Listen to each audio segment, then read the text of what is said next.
One February day, a catalogue from J.W. Brittle, a London dealer, appeared on Mr. Williams's desk at the University Art Museum. With it was a typewritten note. "Dear Sir, we beg to call your attention to number 978 in our accompanying catalogue, which we should be glad to send on approval. Yours faithfully, J.W. Brittle."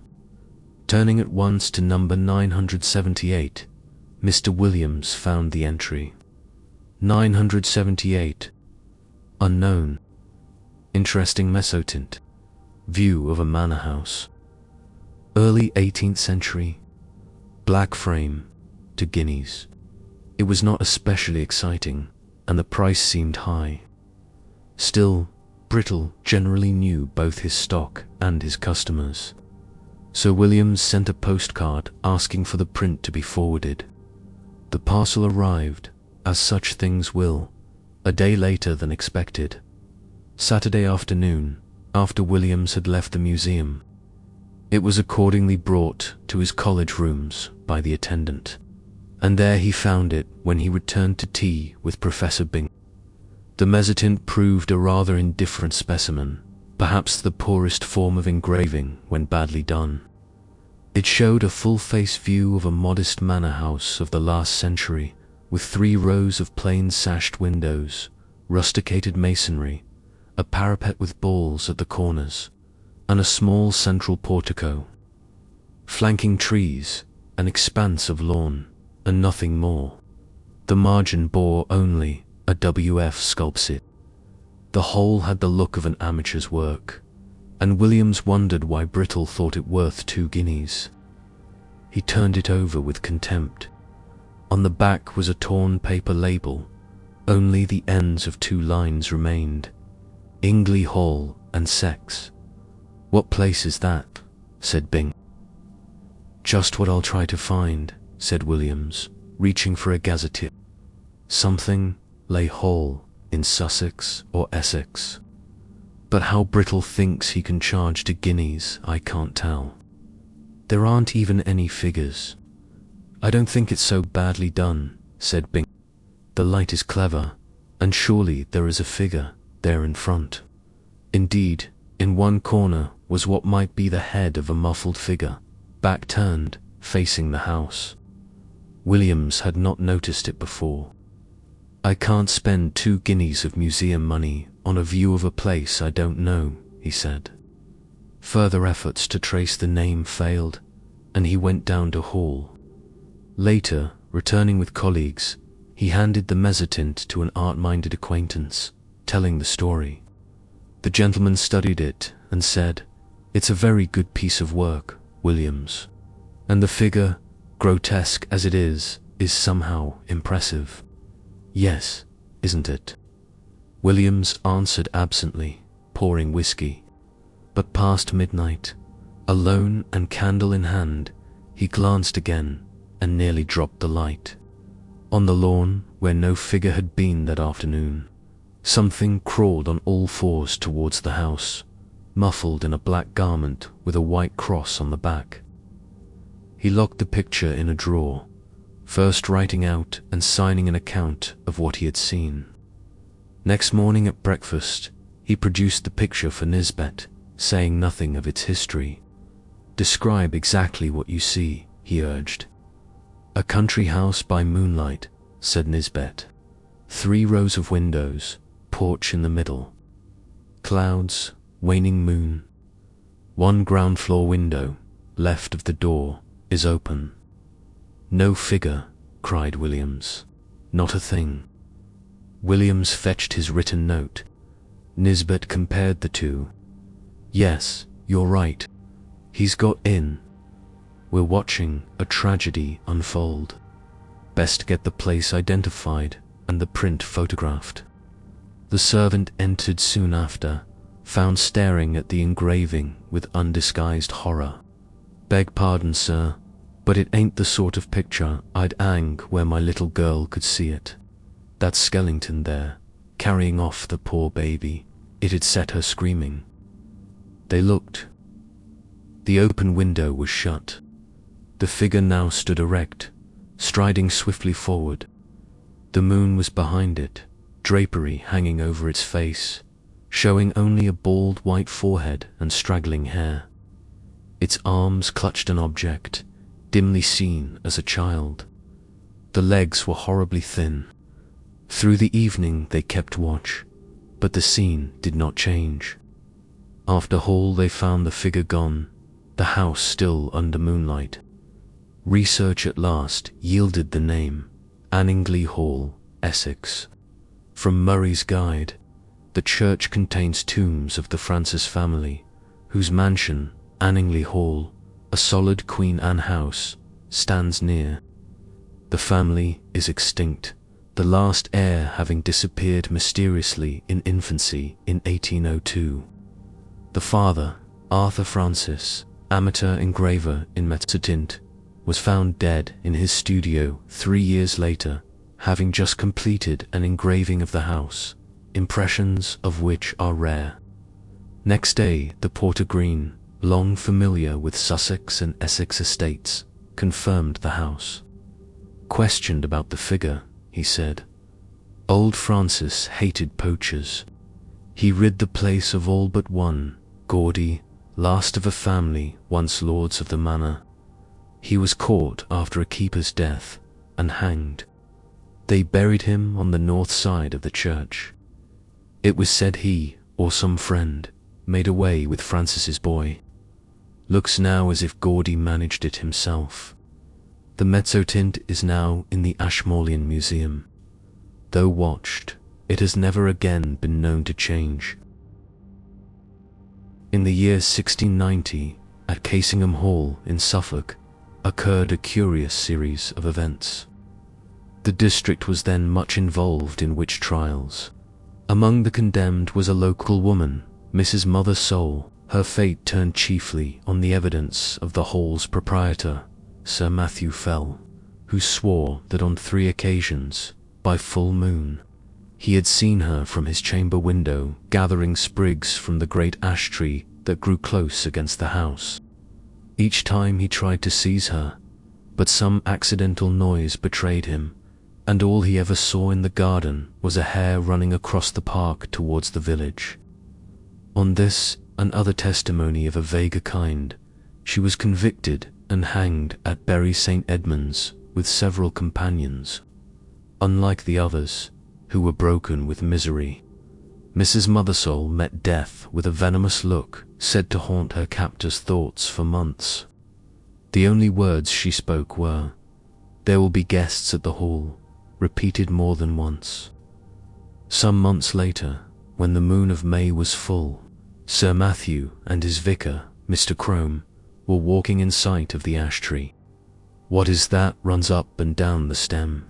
asked Sir Matthew. "Surely not a squirrel. They will be at nest by now."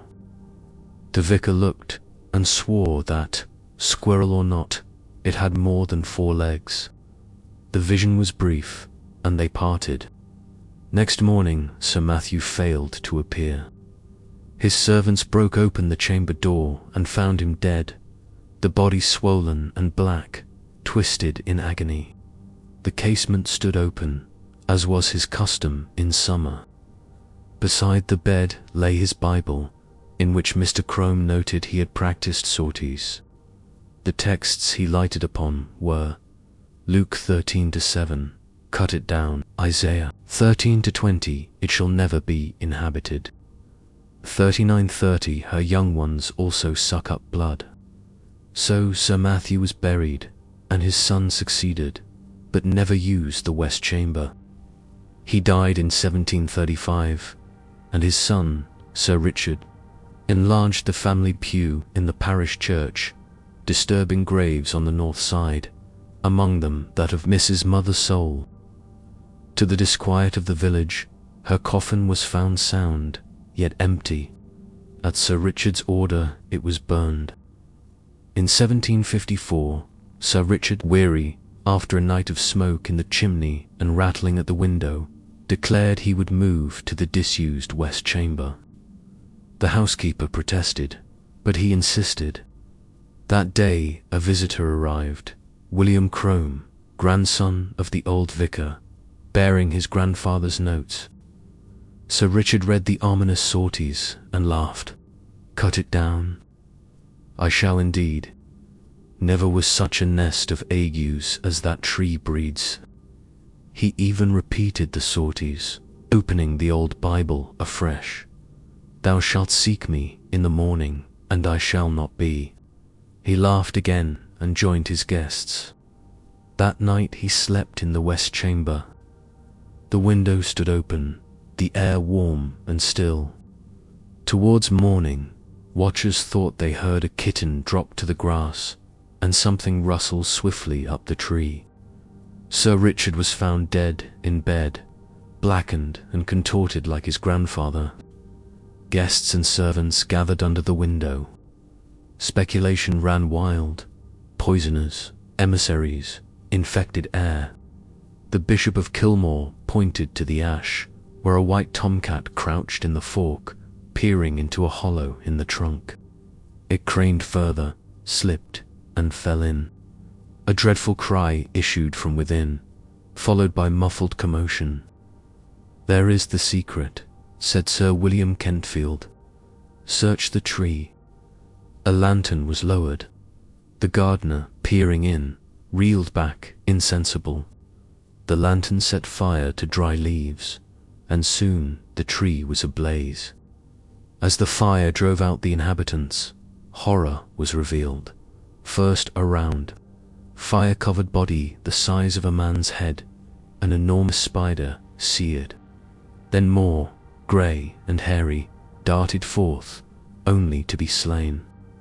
All day the tree burned, men standing guard to kill whatever leapt. At last, when the flames had hollowed it, they examined the roots.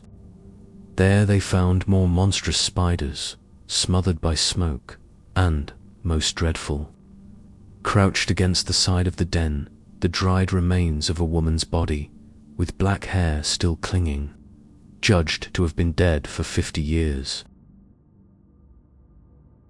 In the early years of this century, 2 members of a famous school's scout troop, Arthur Wilcox and Stanley Judkins, were alike enough in appearance to puzzle their masters, but wholly unlike in character. Wilcox won every badge: cookery, map-making, life-saving, even tidiness. He was commended in song, rewarded with the Good Conduct Medal, and destined for high honours. Judkins, by contrast, won no badge save by theft, spoiled competitions with tricks, and left banana skins wherever he went. His mischief was so persistent that his dismissal was debated, but leniency prevailed, and so he camped with the troop that midsummer. One hot morning he lounged with friends atop a grassy dune, gazing at a clump of trees in the middle distance. "What's that place?" he asked. "Anybody got a map?" Wilfred Pipsqueak produced one. "It's marked, but inside the red ring. We're not allowed there." An old shepherd came by. "Asked," he said. "That's Wailing Well. None here use it, nor have these many years." Judkins laughed. "Then I'll break the record and fetch water for tea." "Don't talk that way," said the shepherd, alarmed. "Your master warned you off it. There's 4 tracks to that well.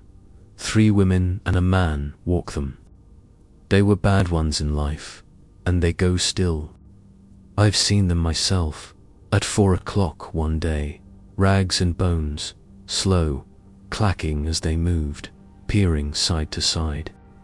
Best keep clear." Judkins jeered. The next day he was missing at roll call.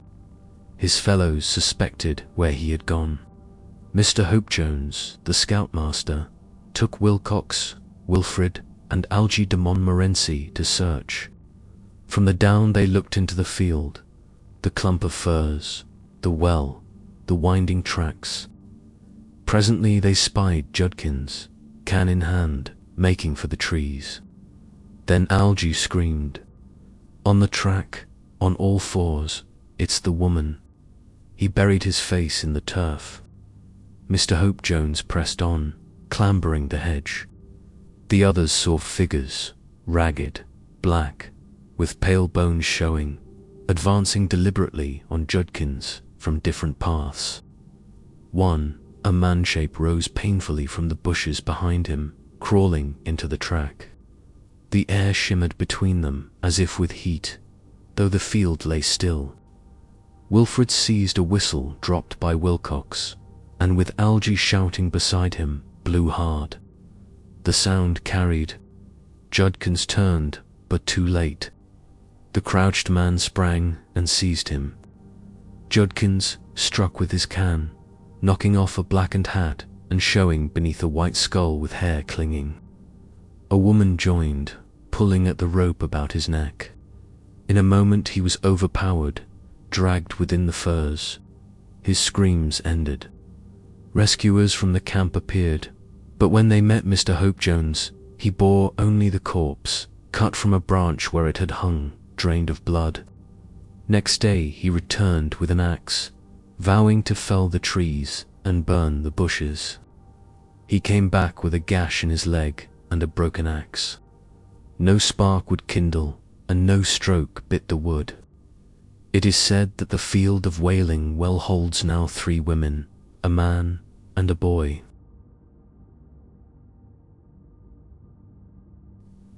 At the end of full term, Professor Parkins set off for Burnstow on the east coast, intending to spend a week improving his golf.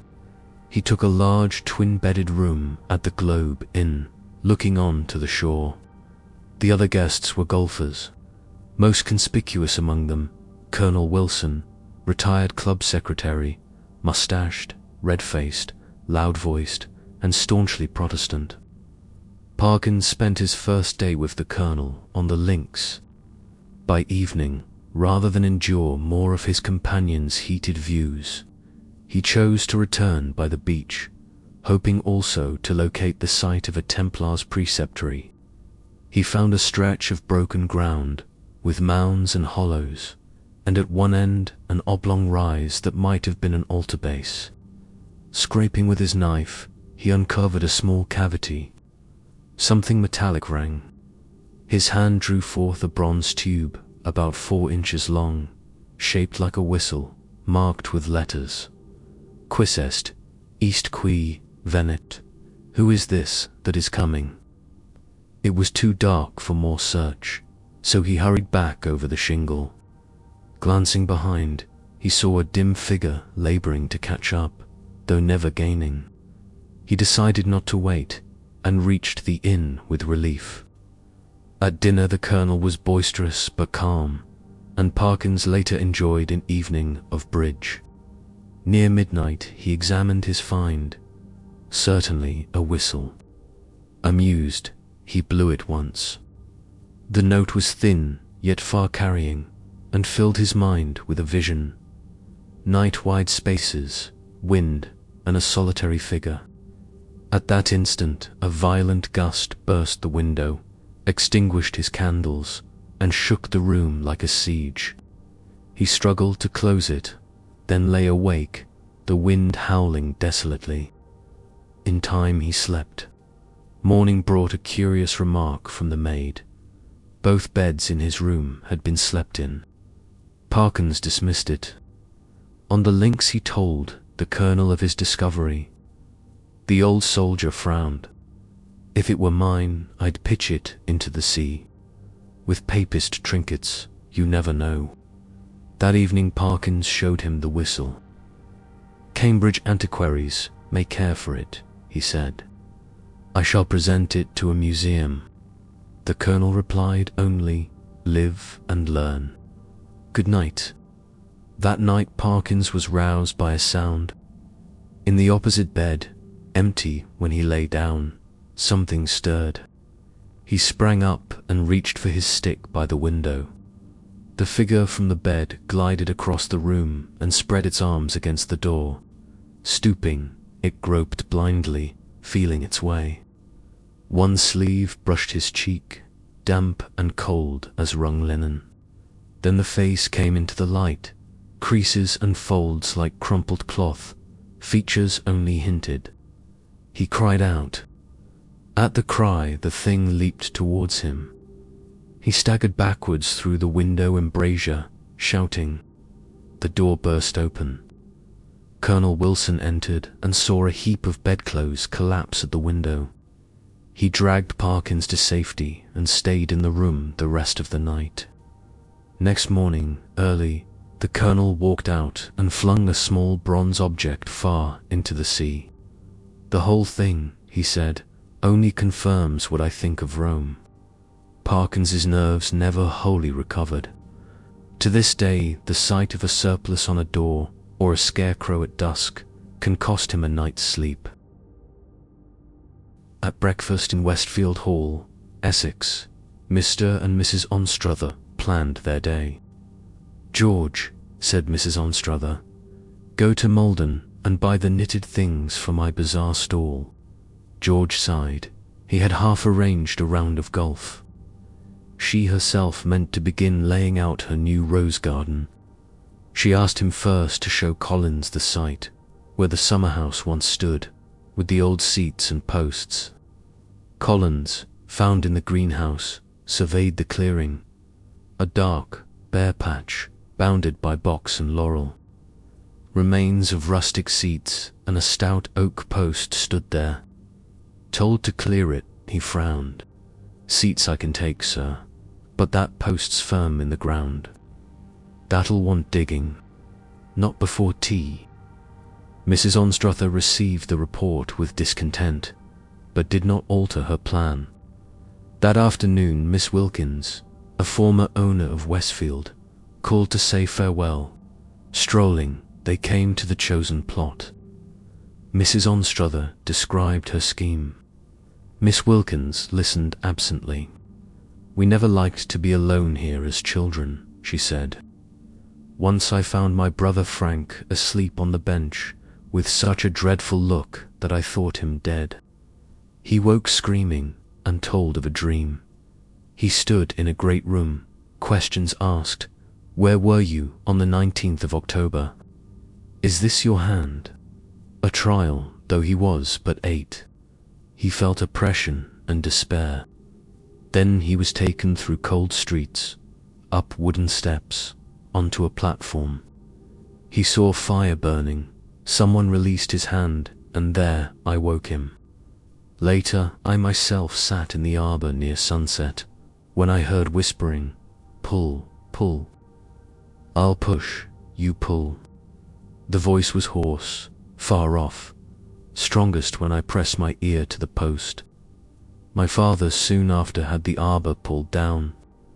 I once overheard him tell an old laborer, who answered, don't fear, sir. He's safe enough in there, so long as none lets him out. Who he was, I never learned. The seats and post were removed by evening. That night Collins took a chill.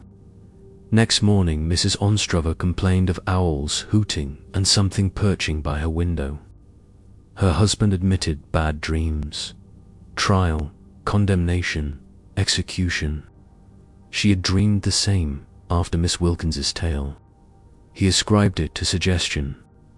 That afternoon, sketching by the shrubbery, she paused at sunset. A rustle in the box startled her. A face peered out, not a mask, but a man's. Smooth, pink, sweating, eyes closed, mouth opening to show a single tooth. It receded slowly into the leaves.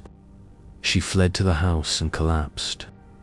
A week later, recruiting at Brighton, the Anstruthers received a circular from the Essex Archaeological Society inquiring about portraits at Westfield. Enclosed was a photograph of the Lord Chief Justice under Charles II, disgraced and retired to Westfield, said to have died there of remorse. Tradition told of parish unrest after his death, laid only when neighbouring clergy assembled to exorcise him. An entry in Prior's Roothing register added, "The stake is in the field adjoining the churchyard of Westfield, on the west side." The photograph confirmed Mrs. Anstruther's vision. The rector, told the tale, only remarked, "Yes, it was bad at first, like owls and men's voices, but lately little. In our register there is only the burial, and a phrase I once thought the family motto, added late in the 17th century, Quieta nan mover, let sleeping dogs lie."